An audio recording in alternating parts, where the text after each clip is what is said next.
Dacă muncești mult, volumul mare de muncă nu ți aduce succes garantat.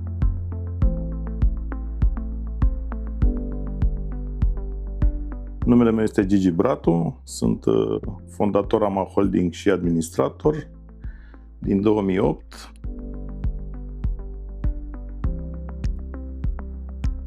Cea mai scumpă greșeală este încrederea prea mare în oameni. Este atunci când livrezi marfa fără să securizezi contractele, fără să verifici partenerul. Și atunci asta ne-a costat mii de euro pentru că impactează direct cash flow-ul, dar până la urmă tot costul ăsta înseamnă și o lecție foarte bună de business ca să nu mai repeți greșelile făcute.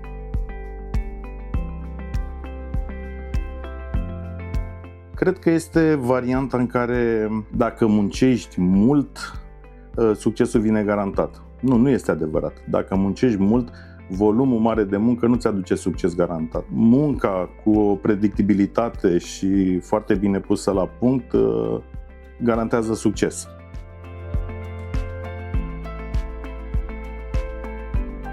Cred că aș investi foarte mult în echipă în primele 12 luni. În echipă, în branduire, în tot ce ține de logistică și după ar trebui să vezi profit. Cred că primele 12 luni nu este despre profit, este despre fundație. Consolidând fundația, punând o bază bună, creșterea organică în primele 12 luni este esențială.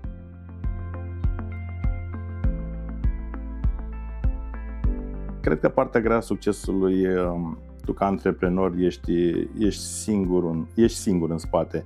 Deciziile luate când e bine, când e frumos, toată lumea e mulțumită, se vede bunăstare, se văd investiții, se văd foarte bine. Dar în momentul când decizi singur, când sunt nopți nedormite, când ai presiunea salariilor, presiunea cheltuielilor pe tine, astea nu se văd. Și astea doar tu ca administrator duci acest greu și trebuie să fii conștient de asta. Dacă intri conștient și poți duce acest greu nevăzut de nimeni, doar tu cum îl simți, atunci poți merge mai departe.